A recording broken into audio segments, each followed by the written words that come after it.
மாதிரியான துரோகிகள் இருக்க வரைக்கும் வன்னியர்கள் வர முடியாது.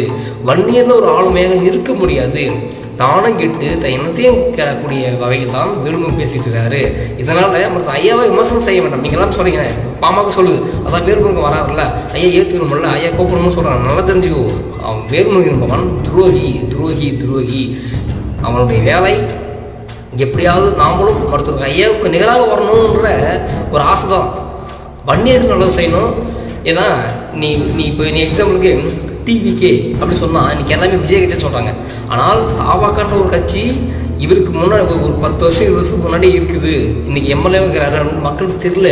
ஆனால் அந்த டிவிக்கிற தலைப்பை கூட தன்னால் மீட்க முடியல. யாரால? வேலுமணினால.